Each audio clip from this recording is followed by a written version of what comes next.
시청자 여러분 안녕하십니까. 5월 대선이 이제 꼭 30일 앞으로 다가왔습니다. 범농사 때문에 요즘 눈코 뜰 새 없이 바쁜 시기라서 한 달은 아마 순식간에 지나갈 텐데요. 조금 우려되는 부분은 어느 정당, 어느 후보 할 것 없이 지금까지 보여준 것으로 볼 때 정책과 비전보다는 구호 그리고 구도에 조금 치우친 느낌이라서 어떤 기준으로 바라보고 또 선택해야 할지 걱정하는 유권자들이 생각보다는 좀 있다는 점입니다. 이미 경험을 통해서 어느 때보다도 정말로 꼼꼼하게 살펴보고 한 표를 행사하는 것이 얼마나 중요한지 실감하는 상황이라서 말이죠.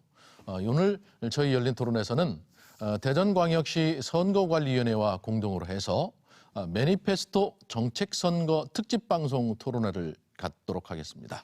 정책선거의 중요성과 의미에 대해서 한번 살펴볼까 합니다. 자, 그러면 오늘 함께해 주실 패널 여러분들 소개해드립니다.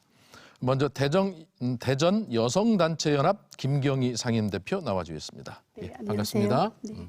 배재대학교 김욱 교수이십니다. 네, 안녕하세요. 예, 반갑습니다. 그리고 한국 매니페스토 실천본부 허명회 사무국장이십니다. 네, 안녕하세요. 예. 자, 이렇게 세 분과 함께 오늘 토론 진행하겠습니다. 자, 그러면 이 매니페스토 정책 선거에 대한 내용이 담긴 영상부터 함께 보시겠습니다.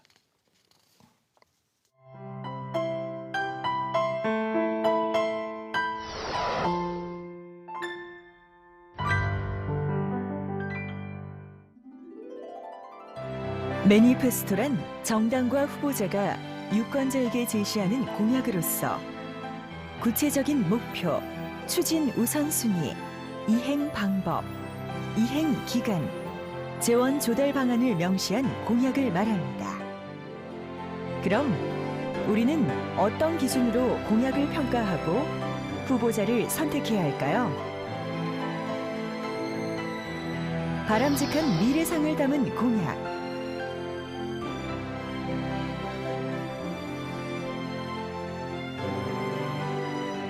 국민에게 꼭 필요한 공약.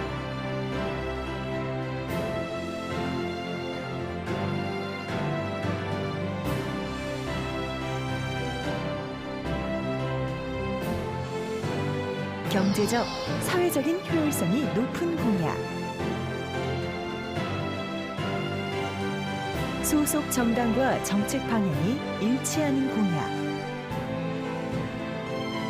구체적인 실현 방법과 재원 조달 방법이 적정한 공약을 제시한 후보를 선택해야 합니다. 이제 우리나라도 구체적인 공약으로 유권자와의 약속을 지키는 매니페스토 정책 선거를 정착시켜야 할 때입니다. 우리는 약속이 가지는 힘을 누구보다 잘 알고 있습니다. 정책과 공약을 확인하고 투표하세요. 정책 선거로 함께 만들어 나가는 아름다운 선거, 행복한 대한민국. 예, 이 선거 때가 되면 항상 어느 쪽에서나 또 누구나가 강조하는 그런 내용이 바로 실려 있는 내용이었습니다. 뭐 선거는 어느 선거를 막론하고 다 중요한 선거지만 이미 우리가 경험을 했던 것처럼 이번 19대 대통령 선거는 아마 많은 분들이 이렇게 생각할 것 같아요. 예전의 선거보다는 훨씬 더 의미가 크고 중요한 선거다. 이런 생각들은 많이들 가지실 텐데 우선 교수님부터 좀 이번 선거 갖는 의미를 한번 좀 풀어주실까요? 네, 뭐 이번 19대 대통령 선거는 뭐 다 아시겠지만 이 대통령 탄핵이라는 그 역사적 사건 이후에 이제 치러진 선거이기 때문에 일단 가장 먼저 중요한 의미는 이제 그동안의 이 국정 공백, 국정 공백을 마치고 정치적인 안정을 이제 되찾는 그런 계기가 될 수 있다라는 것을 들 수 있겠고요. 두 번째로는 이제 그동안 촛불 집회 등을 통해서 시민들이 보여준 우리 국가와 우리 정치 또 우리 사회를 개혁해야 한다는 그런 열망을 실현할 수 있는 그런 새로운 정부를 우리가 선출해야 되겠다. 그런 과제가 있다고 보고 마지막으로는 이제 우리 대한민국의 민주주의가 이제 민주화 이후 계속 쭉 발전해 오다가 최근 들어 조금 주춤하고 있는 상태인데 이번 선거를 계기로 다시 보다 성숙된 민주주의로 나아갈 수 있는 이제 그런 계기가 되어야 될 것이다 이렇게 생각합니다. 알겠습니다. 자, 그렇게 들었고 우리 김 대표께서는 어떤 생각이신지요? 네, 저도 김욱 교수님 의견에 이제 전적으로 공감이고요. 거기에 좀 보태고 싶다면 국가적 전환기라고 하는 게 사실은 이제 정책 방향이 어떻게 가냐인데 그 후보자가 이제 당선되는 그러니까 대통령으로 당선될 정당의 국정 철학이나 비전이 중요하잖아요. 그러면 지금 사실은 성장이냐 분배냐라고 하는 것에 대한 국민적 합의나 이런 게 아직은 이루어지지 않았고 이번 그 대선 국면에서 시기는 짧지만 5천만 국민들의 토론회장이 열릴 것이고 열렸으면 좋겠어요. 근데 시기가 너무 짧아서 그런 토론 없이 갈까 봐 오히려 좀 걱정이 되는데 그래서 성장이냐 분배냐의 경제 정책의 방향을 결정하게 되는 선거라는 생각이 좀 들고요. 특히 지금 노동이나 복지 쪽에서도 복지의 방향을 어떻게 가져갈 거냐 하는 부분이 굉장히 중요하기 때문에 그런 정책 방향이 좌클릭할 거냐 우클릭할 거냐의 아주 미묘한 지점이거든요. 그리고 아까 이제 촛불 말씀해 주셨는데 촛불을 통한 시민의 외침은 공정하지 못한 사회에 대한 분노였거든요. 그것을 좀 바꿔달라라고 하는 사회 혁신에 대한 열망이었는데 그 내용은 보면 그런 거죠. 지난 정부는 너무 독단적이고 소통이 없는 정부였다. 그러니까 그렇게 가면 그런 통치 모델로는 국정 운영할 수 없다 더 이상라는 반증이고 그다음에 지금까지 보여줬던 경제정책이 정부와 대기업의 카르텔 형성을 통한 국가발전 모델이었다는 거죠. 그래서 그 모델로는 지금의 청년 실업, 일자리 부족, 누구나 다 지금 경제 문제 고민하는데 그런 경제 불안을 해결할 수 없기 때문에 제대로 된 방향을 좀 잡아달라라는 거라서 이번 선거 결과에 따라서 저는 시민의 기본권이 확대될 수 있는 선거냐 아니냐. 그다음에 지방분권과 주민자치라고 하는 부분에 가치가 확대될 거냐 안 될 거냐. 그리고 지금 시민사회가 건강한 사회를 견인하고 하는 그런 시민사회가 강화될 수 있을 거냐 없을 거냐에 제가 너무 큰 기대를 하는 건지 모르겠지만 그런 방향타가 좀 이번 선거가 다른 때보다 조기 대선인데 의미가 있지 않겠나 그렇게 생각합니다. 예. 네. 뭐 의미가 굉장히 따져보니까 꼽아보니까 의미가 굉장히 큰 선거, 생각보다도 훨씬 더 큰 선거인데 우리 사무국장께서는 어떤 이번 선거의 의미를 어떻게 두고 계신가요? 예, 앞서 김경희 대표님께서 하도 조목조목 잘 짚어주셔서 저도 다시 한번 생각해 볼 수 있는 그런 여지가 생겼는데요. 이번 선거 아까 말씀하신 대로 소통의 부재라고 지난 그 대통령 18대에서 그렇게 평가를 하셨죠.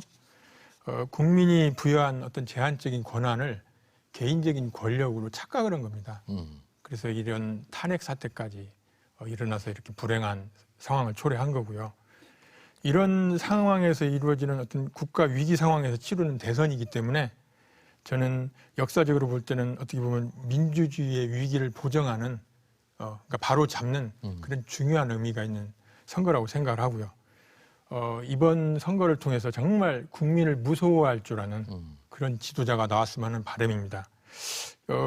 한 가지 더 첨언드리자면 교수님 이번 19대 대통령은 당선되면 인수위원회가 없죠. 그렇죠. 인수위원회도 없고 장관 인선기관도 없이 그러니까 5월 9일 날 되면 그 다음 날부터 바로 업무에 임해야 하잖아요. 그죠? 네. 그래서 후보자들 자체도 굉장히 준비가 잘 돼 있어야 된다는 겁니다. 그리고 유권자들도 정말 준비가 잘 돼 있고 자질이 있는가 이걸 이제 평가를 해야 되겠는데 이걸 평가할 수 있는 기준은 역시 그 정책이 제일 보편적이겠죠. 예, 그런 생각이 듭니다. 그러니까 지금 세 분께서 말씀해 주신 이번 선거의 의미는 굉장히 크고 넓은데 과연 한 달 동안 그런 모든 것을 검증해낼 수 있는 시간이 충분할 것인가 또 토론의 장이 제대로 열릴 것인가 하는 부분에 대해서 관심도 갖고 계시고 일말의 걱정도 조금 해주셨는데 자 이제 이러한 과정에서 본다면 지금 뭐 세 분이 다 말씀해 주신 것처럼 그렇게 중요한 대통령의 업무를 수행을 하려면 그 사람이 갖고 있는 철학이라든가 정책이라든가 비전이라든가 이런 것들을 꼼꼼하게 살피는 것이 정말 중요하겠다라는 생각이 들어요. 그렇죠? 네. 근데 하여튼 이번 선거는 하여튼 이 거리 선거다 보니까 워낙 짧고 그래서 이제 한 달여 남았는데 근데 이제 우리가 검증할 것이 많죠. 뭐 일단 후보자 개인의 그 인물에 대한 검증도 해야 되고 또 정책, 뭐 철학도 검증해야 되는데 제 생각에 뭐 인물 검증은 그렇게 큰 뭐 오랜 시간이 걸리는 것은 아니다. 한 달이면 뭐 인물에 대해서 우리가 웬만한 검증이 가능하다고 보는데 이 정책에 대한 검증은 이게 굉장히 시간이 필요한 부분입니다.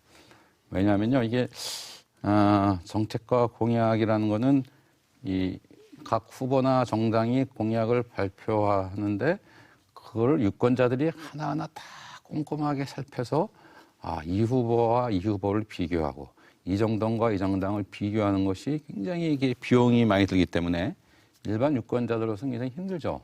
따라서 이런 정책 중심의 선거가 이루어지기 또 각 후보의 정책을 검증하는 가장 좋은 방법은 후보자들 간에 혹은 정당들 간에 상호 밀도 있는 토론이 이루어져야 되는 거죠. 그래야지만 서로 뭐 문제점도 지적하고 그러면 유권자들이 보면서 이 후보가 낫겠구나 이런 비교가 가능하기 때문에 저는 이 많은 토론이 아까 우리 김 대표님도 얘기했지만 이 후보자들 간에 아주 밀도 있는 또 심도 있는 토론이 이루어져야 된다고 보는데 이게 과연 한 달 이내에 가능할까 약간 좀 걱정이 되고 또 특히 이번 선거는 이제 워낙 이 대통령 탄핵이라는 아주 거대 이슈가 깔려있기 때문에 많은 유권자들이 이 또 구체적인 정책에 대해서 좀 관심이 덜하지 않을까 뭐 그런 우려가 좀 있는데 하여튼 그래서 저는 남은 기간이라도 한 달 남았지만 이제 이 후보나 이 정당들 간의 활발한 토론 그러니까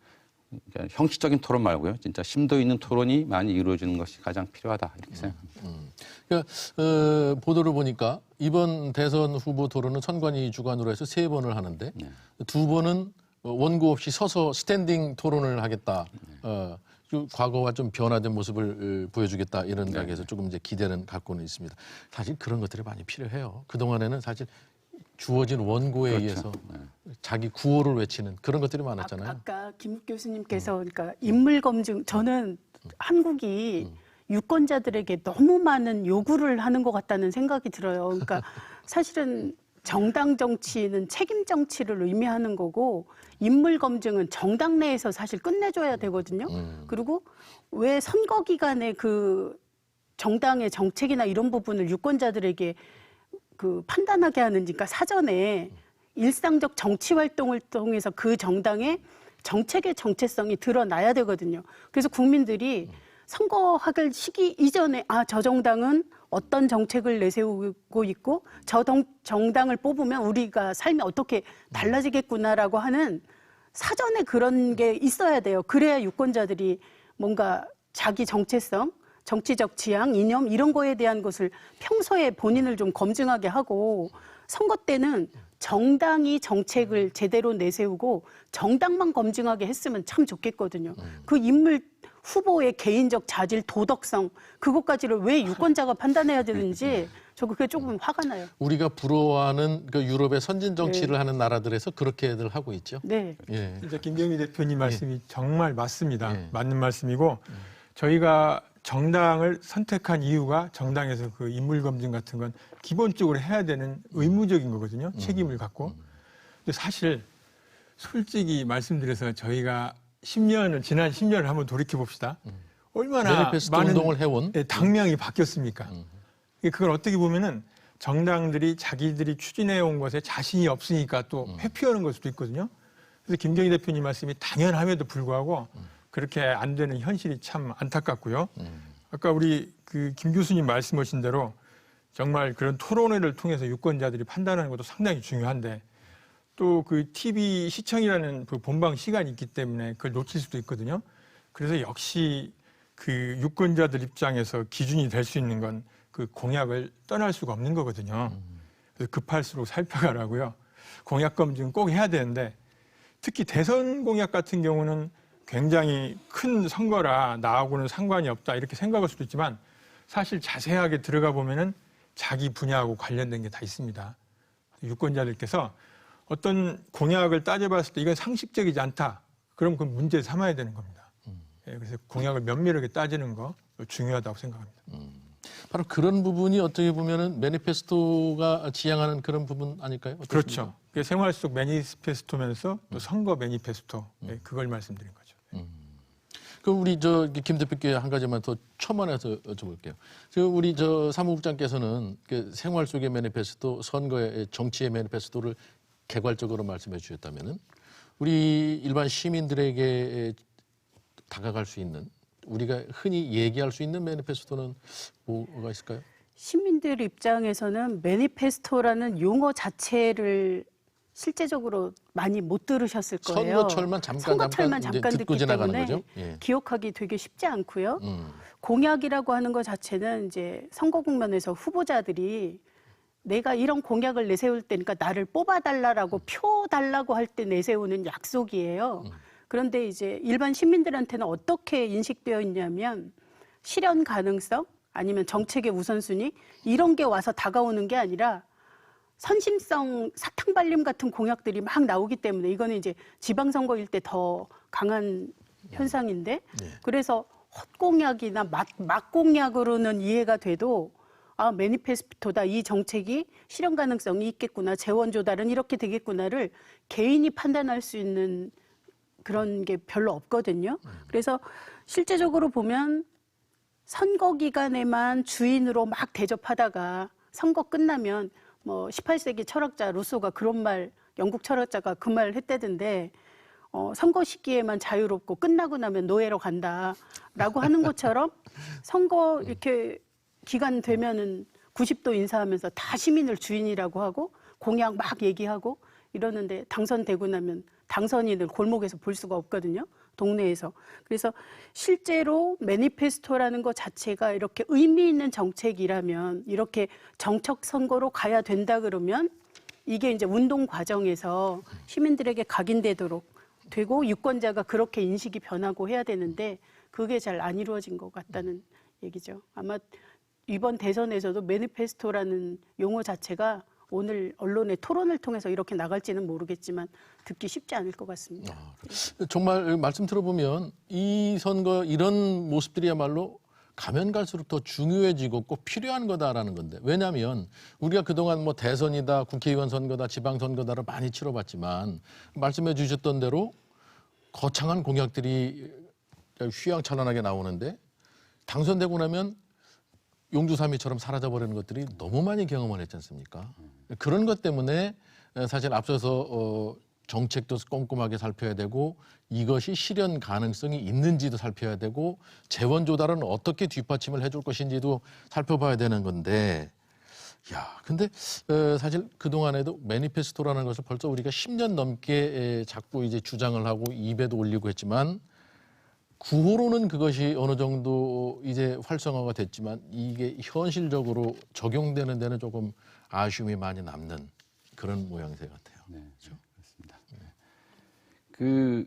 이 사실 매니페스토란 말의 그 기원을 우리가 살펴보면 이게 사실은 1834년 영국 보스상에서 이제 시작된 건데 그 당시는 별로 이렇게 세상에 널리 알려지지 않았죠. 그러다가 이게 일반인들한테 널리 알려준 게 그 계기가 바로 1997년입니다. 그 당시 이제 영국 노동당 당수 토니 블레어가 이제 매니페스토 10대 정책이란 걸 구체적으로 제시하고 또 그 정책을 다 한때 모은 일종의 비전으로서 뭐 뉴 레이버, 뉴 라이프 포 브리튼 뭐 이런 아주 멋진 철학과 비전을 내세우고 그걸 통해서 집권에 성공했죠. 그러면서 이게 뭔가 효과가 있구나. 그러면서 그 이후로 일본, 미국, 호주, 네덜란드 등 아주 여러 나라에서 이 매니페스토 선거가 이제 확산되고 있는데요. 여기서 제가 한 가지 좀 강조하고 싶은 점은 아까 우리 김 대표도 얘기했지만 이 매니페스토 정책 선거가 활성화되기 위해서는 이 후보자 개인이 아닌 이 정당 중심의 이 정책 선거가 이제 책임 정치 말씀하셨는데 그게 필요하고 또 한 가지는 이제 매니페스토 정책 선거가 활성화된 나라들 보면 대개가 또 대통령제 국가보다는 이제 의원 내각제 국가들이 많습니다. 그건 이제 대통령 국가는 아무래도 입법부와 행정부가 분리되어 있잖아요. 그렇기 때문에 사실 정책을 공약을 내세운다 할지라도 이거를 이행할 수 있는 그 능력에 좀 한계가 있다 이거죠. 반면에 의원내각제는 이제 입법부 행정부가 융합됐기 때문에 다시 말하면 의원내각제 국가에서 이제 정당 정치가 발전하고 이런 책임 정당 정치를 실현할 수 있는 그런 환경에서는 이 매니페스토 선거가 훨씬 더 활성화될 가능성이 높다. 이렇게 우리가 볼 수 있을 것 같습니다. 그러니까 영국이 모태로 해서 1997년 역시 영국에서 활성화되고 20년 정도 역사가 흘렀는데 그렇다면은 우리나라도 이 매니페스토 용어가 나오기 시작한 것이 한 10년은 조금 넘었죠? 예, 2006년부터 본격적으로 활성화됐죠. 그때부터 저희 매니페스토 실천본부가 예, 본격적으로 활동을 시작한 거고요. 이거 순서가 좀 바뀐 감이 없지 않은데 제가 토론회는 여러 차례 참여해봤지만 이렇게 매니페스토 하나를 가지고 이렇게 집중적으로 한 프로는 없었거든요. 예. 그래서 참 오늘 CJB가 참 의미 있는 방송을 한다 이렇게 생각하는데 어떻게 그러면 이 기회 시간이 괜찮으시면 제가 매니페스토에서 조금 정리를 해드릴까요? 그 매니페스토가 지금 예. 뭐 영국에서 이렇게 시작되고 활성화 이제 꽃을 피우기 시작해서 20년이 흘렀다 했지만 실질적으로 의원내각제를 제대로 많이 하고 있는 유럽 쪽에서 성공 사례들이 좀 나오지 않을까. 앞서 김 대표께서 말씀해 주셨던 그런 모습들이 유럽에서 지금 비춰지고 있는 나라들이 좀 있잖아요. 그렇죠? 아, 외국의 성공 사례요. 이건 이제 별로 대중적으로 공개된 내용은 아닌데 제가 지난해 이제 모 방송사 라디오 프로그램에서 저한테 제가 핀란드에 가 있을 때 그 정치인 인터뷰를 의뢰해서 제가 정치인 인터뷰를 진행한 적이 있었는데요. 예. 그때 핀란드의 그 중노당이라고 하는 그 집권 여당입니다. 거기 정치인 인터뷰를 한 적이 있는데 제가 집중적으로 매니페스토에 대해서 많이 질문을 했었거든요. 그리고 또 시민들 인터뷰도 한 적이 있습니다. 예. 근데 그 핀란드 같은 경우에 매니페스토 공약을 제시했는데 그걸 정치인들이 특히 국회의원들이 지키지 않았을 경우에 어떻게 국민들이 대처하느냐 물어봤더니 답변이 정말 황당했어요. 그럴 일이 없다는 거예요.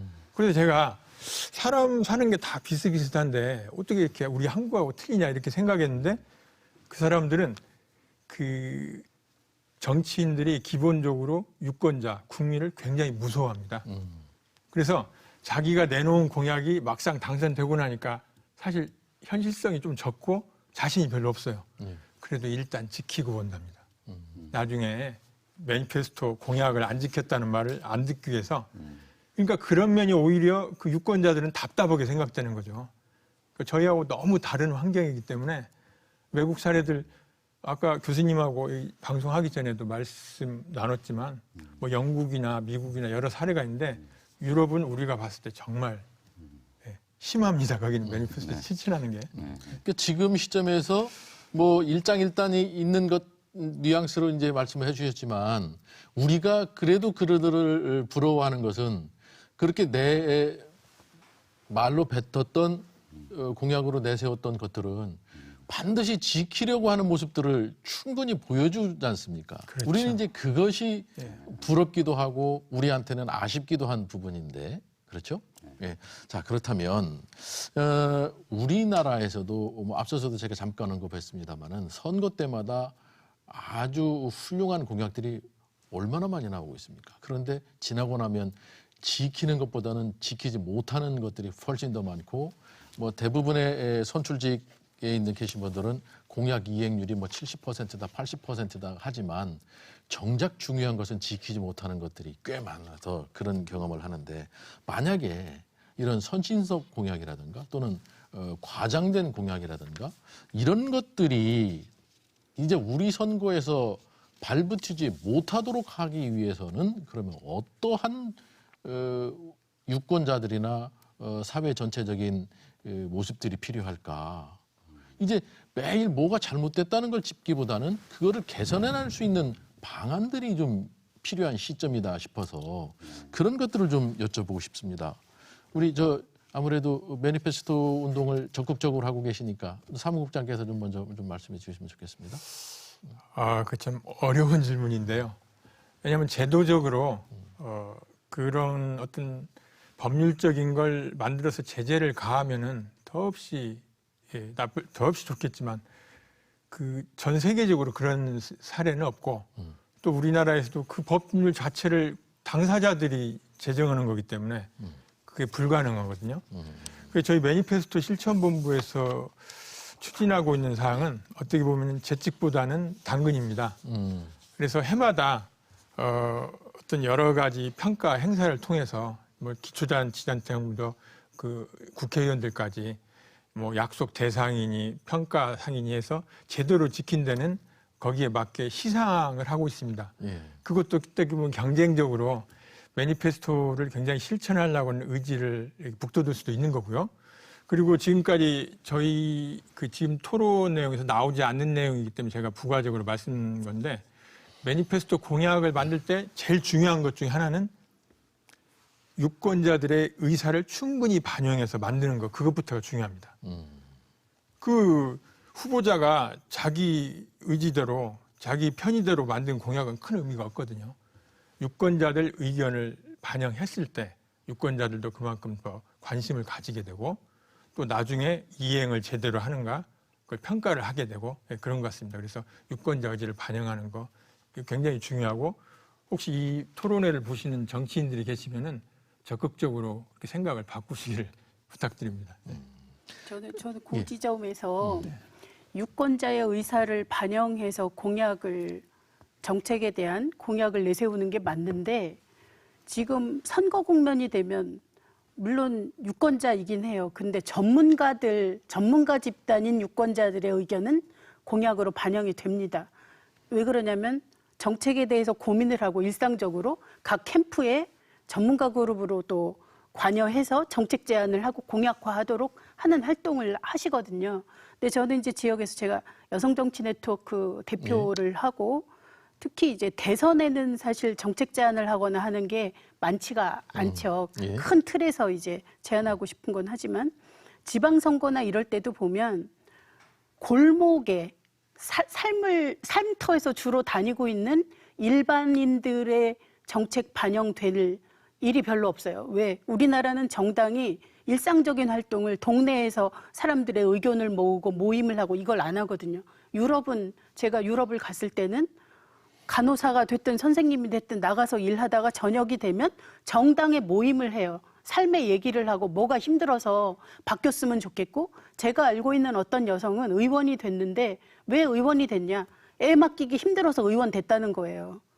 자기가 실제적인 경험을 해서 바꾸려고. 근데 그런 삶의 얘기를 할 수 있는 공간이 열리지 않고 제가 2014년에 지방선거 있을 때 2014 언니들의 선거수다 이런 식으로 이제 선관위에서 도움을 받아서 커피 파티를 했어요. 커피 마시면서 자기의 삶을 이야기하도록 굉장히 많은 얘기들이 나오고 실제 그거를 키워드 모아서 제가 정책 제안해가지고 각 정당 쪽에 보냈었거든요. 예. 그래서 채택이 되는 경우도 있었고 유권자의 그 평소의 열망 그런 관심을 끌어내려면 일상적으로 정당 활동이 그런 게 돼야 되죠. 근데 선거 기간 아닐 때 후보자들을 봅니까?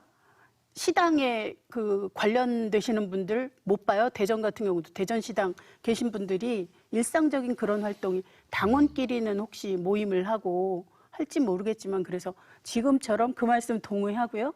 그렇게가 되려면 정치 문화 자체가 바뀌고 저는 공천권 이제 예. 잘 민주적으로 돼야 된다고 항상 정치학자들 말씀하시니까 그 부분이 바뀌었으면 좋겠거든요.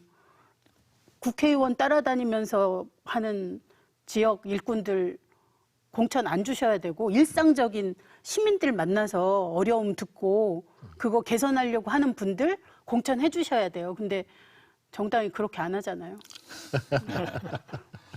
우리 교수님 생각도 좀 듣고 싶습니다. 뭐 저는 아까도 나온 얘기지만 결국 이 뭐 헛공약, 과장된 공약, 선심성 공약 이런 거는 사실은 선거의 열기 속에서 나올 수도 있는데 이걸 최소화하기 위해서는 일단 유권자들이 이걸 가려낼 수 있는 성숙된 시민 의식이 필요하겠고 더 중요하게는 제도적으로 결국 아까 나온 얘기인데 이게 우리 선거가 이제 후보 중심의 선거가 치러지다 보면 이 개인들은 당선되면 그만 아닙니까? 책임을 안 져요. 그렇기 때문에 막 공약을 내게 돼 있는데 이게 정당 중심의 정치가 되면 정당들은 계속 이제 정당 정치가 발전해서 정당들은 계속 가기 때문에 책임 있는 정당이라면 그런 막 공약, 헛된 공약은 낼 수가 없죠. 아까 우리가 얘기한 유럽이 바로 그런 사례입니다. 그쪽 정당들은 계속 지속적으로 정치적 활동을 해야 되기 때문에 다 검증된 공약, 실현 가능한 공약들만 낼 수밖에 없는 그런 쪽으로 우리 정당 정치가 활성화되는 것이 가장 중요하다 이렇게 생각합니다. 이런 모습들이요. 물 흘러가듯이 자연스럽게 변화가 일어나고 개혁이 되고 개선이 되면은 더 좋겠지만 지금까지 우리가 많이 겪어왔던 것처럼 보면 쉽게 바뀌기는 어려울 걸 이런 생각이 얼핏 드는데요. 우리가 지금 매니페스토 또는 정당 정치의 문화, 사회적인 변화 이런 것들이 함께 어우러져야만 우리가 지금 말씀해 주셨던 세 분이 말씀해 주셨던 그런 바람직한 형태로 개선이 될 텐데 쉽지 않다면 바로 이런 때 우리 충격적인 대선을 하는 이런 시기에 계기에 조금 강하게 밀어붙여서 이런 모습도 필요하지 않을까 이런 생각이 얼핏 들기도 하네요. 그런 모습을 비추어 보자면 매니페스토뿐만 아니라 사회 전반적인 인식의 개선이 필요할 텐데 이런 매니페스토 운동본부 같은 데에서 이런 기회에 강하게 한번 요구도 하고 이렇게 할 필요도 있을 것 같아요. 지금 너무 구호나 뭐 이게 구도 싸움으로 가는 이런 대선이라면 차라리 이런 계기에 아주 강하게 한번 요구를 하고 사회적인 이슈화 시키는 것도 필요하지 않을까 하는 생각이 얼핏 드는데요. 뭐 이 요구가 강한지는 모르겠습니다만 저희가 4월 5일이죠. 4월 5일에 이제 대선 후보가 보편적으로 지금 정해져 있잖아요. 예. 각 당별. 이게 다 확정이 됐죠. 확정이 됐죠. 그래서 대선 후보들한테 공개 질문 및 답변을 요구했습니다. 근데 그 질문지를 작성한 근거가 저희가 이제 전문가 집단들을 대상으로 해서 저희 전문 평가위원들이 한 120명 정도 있습니다. 예. 주로 대학 교수들이 주죠. 이분들한테 그 델파이 조사라고 하는 설문조사 기법인데 그 쉽게 말씀드리면 어떤 다수의 의견을 수용하는 것보다는 그 어떤 설문 내용을 합의를 해가지고 합의를 도출해내는 그런 방식이에요. 그래가지고 의견을 도출해내서 그 의견을 기본으로 해서 전국 성인 남녀 한 1,200명한테 그 여론조사 연구소랑 같이 그 조사를 했습니다. 그래서 어떤 주제가 제일 이번 대선에서 제일 중요하다고 생각하는 현안이냐 이렇게 해서 나왔는데 맨 첫 번째 우선적으로 나온 21.3%를 차지한 게 적폐 청산이었거든요. 예. 부정부패 척결과 정치개혁.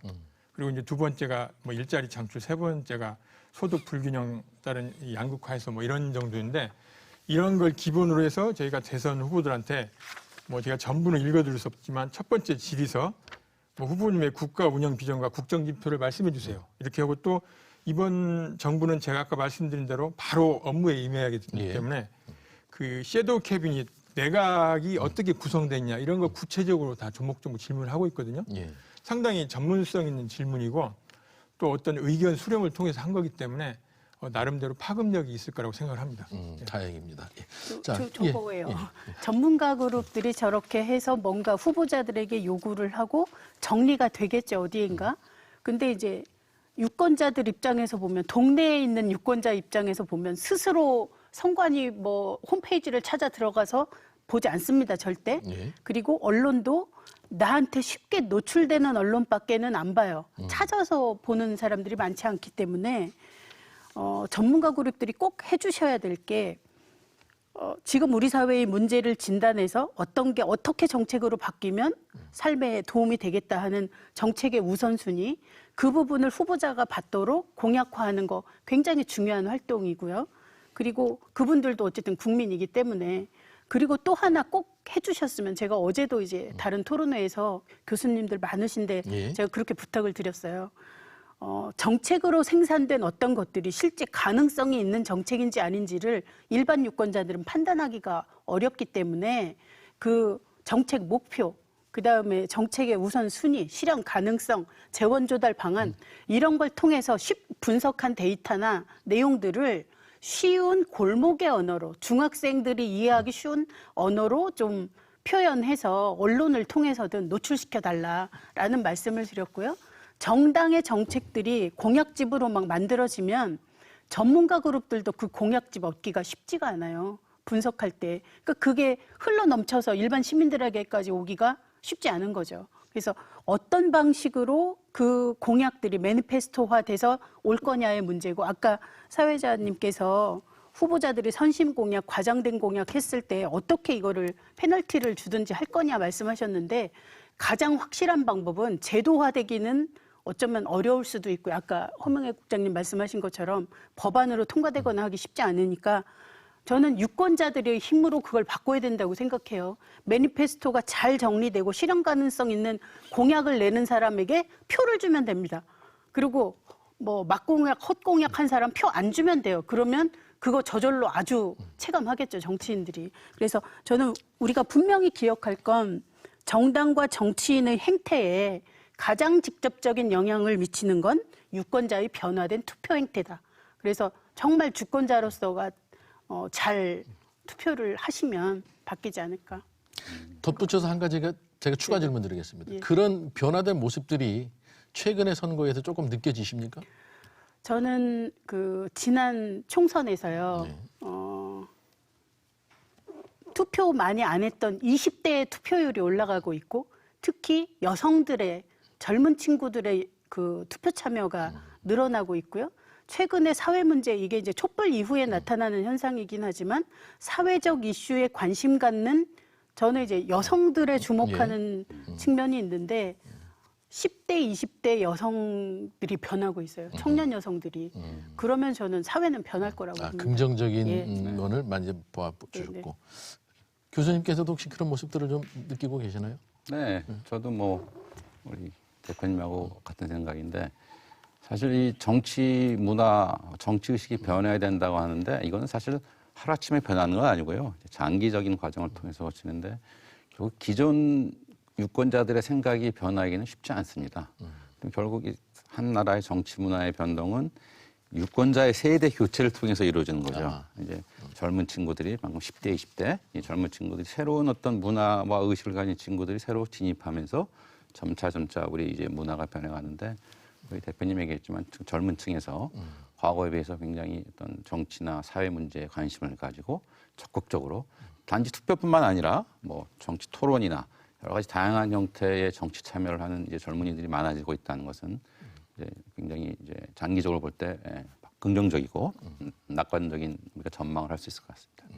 네, 그러면 우리 저 사무국장님께도 한 번 더 확인을 하고 가죠. 어떻습니까? 변화를 좀 느끼십니까? 글쎄요. 이게 뭐 지금 전체 주제하고는 어떻게 맞는가 모르겠는데, 우리 김경희 대표님께서 하도 완곡하게 말씀하셔서 저도 공감하는 바도 크고요. 이게 생활 정치거든요. 사실 아까 아기 보던 엄마가 자기가 너무 불만사항이 많고 또 자기 같은 애로가 많은 사람들을 대변해서 정치에 참여하는 거, 그게 정말 꼭 유럽형인 것만은 아니고, 저희가 너무 유럽 얘기를 많이 하는데 좀 선진국에 가서 보면은 정당에 일반 국민이 가입해 있다는 걸 굉장히 자랑스럽게 생각해요. 그리고 개인적으로 밥 먹는 데서도 자기 정당 자랑을 굉장히 많이 해요. 마치 자기 집에서 뭐 이렇게 엄친아 있는 것처럼 그렇게 자랑을 많이 하는 게, 그런 게 참 부러웠고요. 제가 우리 김경희 대표님 말씀을 듣고 좀 우려스러웠던 것 두 가지는 뭐냐면, 아까 말씀하셨잖아요. 생계형으로 사는 서민들은 정치에 참여하기가 상당히 어렵습니다. 만약에 기회를 준다 그래도. 그 안에 그 시간에 나가서 뭐 이렇게 생계에 관련된 활동을 하려고 그러지, 뭐 자기가 정책이 어떠니 이런 걸 평가한다거나 거기에 대해서 생각할 시간을 간다거나 이런 건 사실 저희가 요구하기 어려운 거거든요. 만만치 않다는 말이죠. 그래서 그분들한테 줄 수 있는 뭔가가, 일반적인 뭔가가 있어야 된다는데, 이번에 좀 우려스러운 게 아직 확실치는 않습니다만 저희 지금 실천본부에서 계속 요구하고 있는데, 시간이 짧다는 이유로 지금 대선 후보들이 그 예비 도서 공약집 있죠. 예. 그걸 지금 내놓는 사람이 아직 없어요. 그러니까 서로 이렇게 재다가 안 내면은 그냥 안 내놓은 거예요. 그게 나중에 어떤 자기 공약에 대한 근거가 되거든요. 저희가 17대, 18대 보면 그 제대로 지켜진 게 없잖아요. 그래서 그런 근거를 안 남기려고 그런 건 몰라도 어쨌든 그걸 주저하는 게 그게 굉장히 우려스러워서 저희 실천본부 차원에서 지금 주장하고 있고요. 그리고 또 하나는 글쎄요, 뭐 방송사에서 주최한 토론회에 나와서 이런 말씀드리긴 좀 그렇지만 우리가 18대 대선을 한번 돌이켜 봅시다. 솔직히 그때 대선은 지금 돌이켜 보면 상당히 그 프레임에 이미지화된 그런 선거운동을 언론이 많이 제공을 했습니다. 그게 어떻게 보면 지금의 큰 문제가 됐던 데 어떤 단초가 될 수도 있었던 거고요. 저는 그렇게 생각하거든요. 예. 그래서 언론의 역할이 이런 생활 정치에 침투하기 위해서는 굉장히 중요하다는 거죠. 그래서 이 기회를 통해서 뭐 메이저 방송사들이 좀 더 노력을 해야 되지 않나. 예, 인식을 하겠고요. 예. 예. 자, 이제 뭐 시간이 한 10여 분 남았습니다. 자, 다음 질문 제가 가도록 하겠습니다.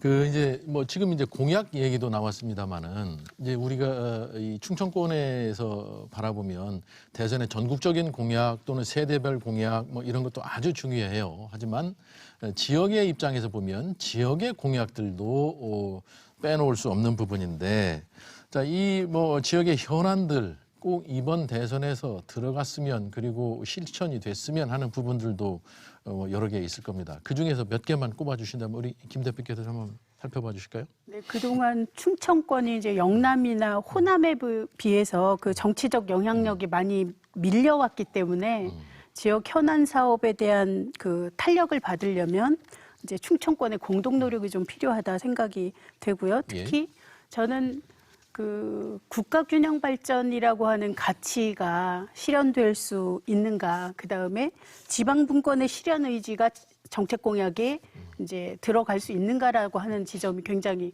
충청권 입장에서 보면 중요하다 생각이 돼요. 왜냐하면 세종시가 이미 국책연구기관, 행정기관 어느 정도 내려와 있는데 행정중심 도시라고 하는 부분이 완성이 되진 않았거든요. 그래서 지금 각 후보님들이 자고 일어나면 뭔가 정책 얘기하고 이러고는 계신데 후보들이 정쟁은 넘쳐나고 있는데 이게 지역 유권자들한테 아직 확 다가오는 듯한 정책은 없는 것 같고요. 이게 지금 이슈 자체가 탄핵이 있었고 또 뭐 조기 대선 실시되고 대통령 구속 수사되고 세월호 선체 인양되고 이러니까 전국발 이슈에 밀리는 거예요. 그래서 지역 유권자도 지역 언론도 이것을 받아서 이게 충청의 발전과 어떻게 연동되는지를 깊이 있게 고민하거나 하지 못하는 상황이어서 후보자들도 사실은 그 속도감이나 무게감이 좀 덜한 느낌이거든요. 그래서 행정수도 건설을 비롯해서 새로운 신성장 동력 가질 수 있도록 아까 분권의 가치 좀 실현되면 좋겠습니다. 아무래도 이제 가장 큰 것은 이게 세종이 어떻게 변화할 것이냐, 위상이 어떻게 될 것이냐 하는 부분이 이제 아마 뭐 공통적으로 큰 관심사가 될 것 같고, 그 나머지 부분들이 사실 지역 공약이 다른 말씀해 주던 것처럼 다른 대선에 비해서는 많이 축소되는 그런 느낌은 뭐 지울 수 없고, 또 한편으로는 어쩔 수 없이 이해를 해야 될 부분도 있긴 합니다만은 한번 좀 살펴봐 주시고요. 자, 그리고 이제 이런 부분을 한번 좀 생각해 보고 싶습니다. 이번 대선의 뭐 중요성이야 뭐 앞서서도 여러 차례 말씀해 주셨지만 이번 대선이 정말로 이 매니페스토의 정책 선거가 되기 위해서 어떻게 우리가 한 번 더 꼼꼼히 이번 대선을 생각해 봐야 될지, 그리고 또 장기적인 관점에서 볼 때 매니페스토의 정책 선거라는 것의 활성화, 이것이 정착되는 것이 바람직한 방향이다라는 것을 앞서서 쭉 얘기를 해왔으니까요. 이런 부분을 한번 좀 짚어보도록 하겠습니다. 이 부분은 우리 사무국장께서 좀 먼저 말씀해 주실까요? 질문을 다시 한번 구체적으로 다시 한번 말씀해 주세요. 그 매니페스토 정책 선거 이번 대선에서 예. 활성화 제대로 좀 해내기 위해서 어떻게 해야 될지, 그리고 장기적인 관점에서 볼 때도 이 매니페스토 정책 선거가 바람직한 방향이라고 우리가 지금까지 쭉 얘기를 해왔으니까요. 어떻게 해야 될지 이런 부분을 좀 한번 짚어봐 주셨으면 좋겠습니다. 예, 그게 이제 저희 어려움 중에 하나인데요. 예. 예. 사실 이 공약을 어떤 선거를 치를 때 후보자들이 선거에 승리하기 위한 도구로서만 사용하는 경우가 많거든요. 그래서 이건 공약은 사회적 약속이다. 이걸 인식시킨다는 게 상당한 어려움이 있고요. 그리고 또 하나는 유권자들 대다수가 90%도 넘게 매니페스토 정책 선거에 대해서 공감을 하시고 긍정적으로 생각을 하십니다. 그럼에도 불구하고 이제 광범위하게 보면 시민 참여율도 상당히 낮거든요. 선거 뚜껑을 열어놓고 보면 어떤 감정적인 요소가 상당히 많고 의외의 그런 결과가 많잖아요. 예. 그래서 이제 그런 것들이 저희가 어려움이라 저희가 단계적으로 이렇게 실천 운동을 해나가고 있는데 아까 사회자님께서 말씀하신 대로 어떤 활성화 방안, 그 제가 재차 말씀드리지만 그 저희 실천본부에서 뭐 국회의원 공약 이행 평가, 또 전국 기초 단체장 매니페스토 우수 사례 경진대회, 또 뭐 지방의원 약속 대상 이렇게 다양한 평가와 시상을 통해서 매니페스토 활성화를 지원하고 이렇게 붐업시키기 위해서 노력하고 있습니다. 그래서 시상 대회 때는 그 열기도 대단하거든요. 자치단체에서 와가지고 막 자기들은 이 공약을 어떻게 현실화시키기 위해서 노력하고 있다 해서 거의 뭐 그 연출을 해가지고 굉장히 재미있게 해서 이거 축제같이 그렇게 진행을 하고 있어요. 상당히 성공적으로 진행을 하고 있고 더불어서 뭐 좋은 답변이 될 수 있겠습니다만 이번 19대 대통령부터는 저희가 매년 대통령 공약도 매년 이행평가를 실시할 그럴 예정입니다. 그때 한번 지켜봐 주십시오. 네, 알겠습니다. 우리 교수님께서도 한 말씀 해주시면. 예, 뭐 사실 이 매니페스토 정책 선거가 중요하다라는 것은 이게 민주주의의 기본이죠. 그래서 정책을 중심으로 선거가 이루어지고 또 그 공약이 얼마나 잘 실행됐는가 이행 평가하고 또 그 다음번 선거 매니페스토 사이클이라고 하는데 그런데 제가 아까도 말씀드렸지만 사실 이게 굉장히 이상적인 모델이기는 하나 일반 유권자들의 입장에서 각 후보나 정당들이 내놓은 구체적인 정책 하나하나를 다 일일이 꼼꼼히 살펴보고 이 정당 비교 검토하고 그건 사실 저도 말은 쉽지 그렇죠. 저도 정치학 전공했지만 저도 못합니다. 그러니까 이게 우리가 정책 선거라는 이 개념을 조금 확대할 필요가 있다. 그러니까 꼭 공약 하나하나 다 보는 것만이 사실은 이게 정책 선거는 아니고 아까 우리 대표님이 얘기했지만 이 공약이란 구체적인 공약 정책이라는 게 결국은 그 후보나 정당의 어떤 비전이나 철학에서 나오는 거 아니겠습니까? 그러니까 이런 유권자들 입장에서는 뭐 다 봐야 된다는 의무감에서 좀 벗어나시고 자기가 중요하다고 생각하는 몇 가지 뭐 이슈나 쟁점 가지고 뭐 평가해서 투표하는 거, 또 각 후보나 정당의 거대한 철학이나 비전 이런 거 가지고서 내가 나름대로 평가하고 투표하는 거, 또 아까 말씀드렸지만 이제 전문가들이 이렇게 주는 정보들 이런 거 가지고서 우리가 활용해서 투표하는 것도 넓은 의미의 정책 선거라고 할 수 있다. 그러니까 너무 우리가 이게 유권자들한테 너무 큰 부담은 주지 않고 그런 식으로 우리가 발전해 나간다 생각합니다. 저는 그런 생각을 했어요. 요즘 스마트폰 없는 예, 사람이 예. 없잖아요. 예.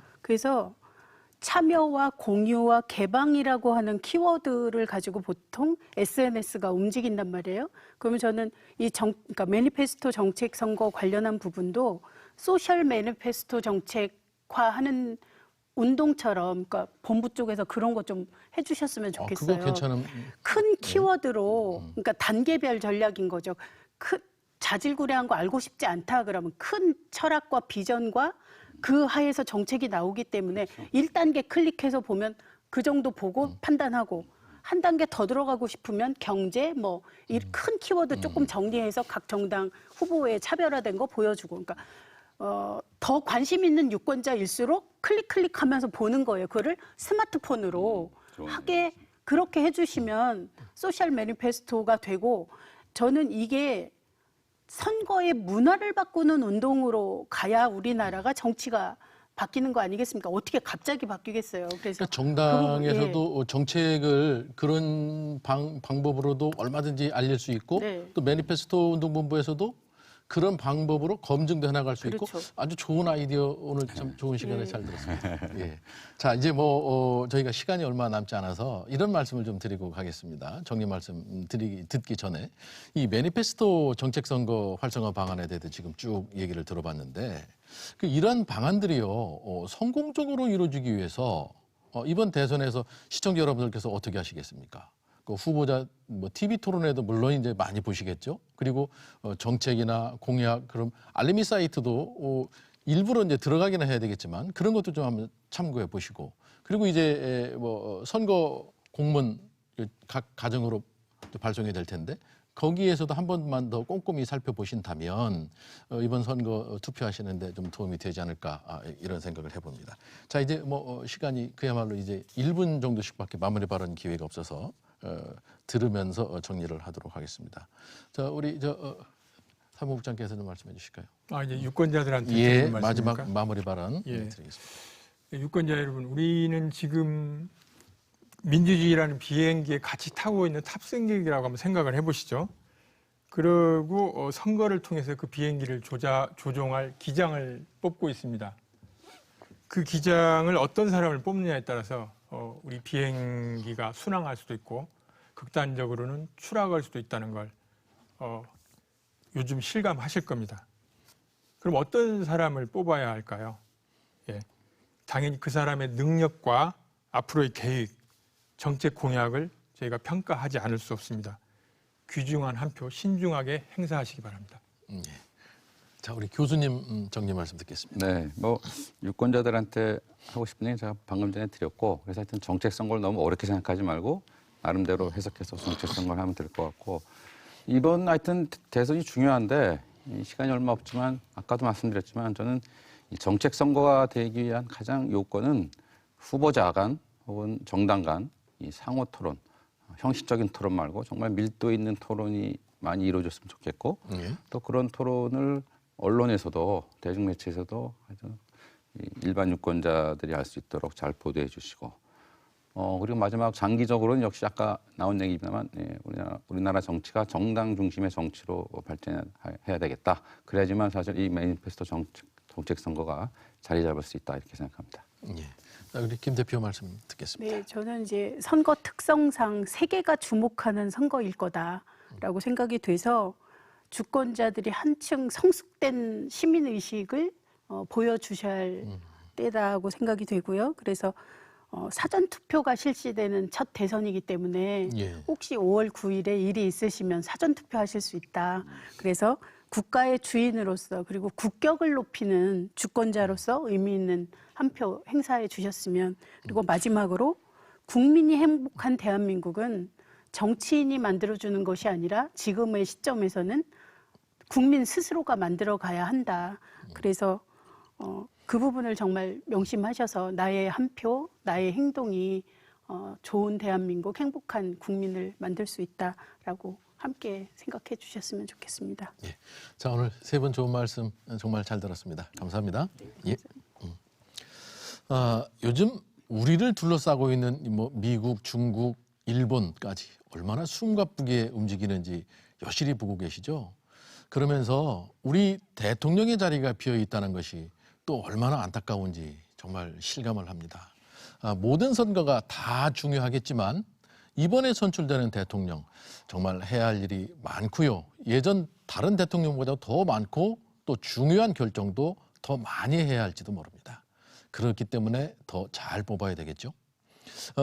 단지 좋아하는 후보 뽑는다 이런 생각보다 더 중요한 것이 무엇일까? 저는 이렇게 생각합니다. 올바른 정책 제시하고 그 정책 제대로 실천할 수 있는 그런 대통령을 뽑겠다라는 생각 갖는 것이 중요하다 이런 생각입니다. 매니페스토 정책 선거 특집 방송 토론회 여기서 마치겠습니다. 자, 시청해 주신 여러분 고맙습니다.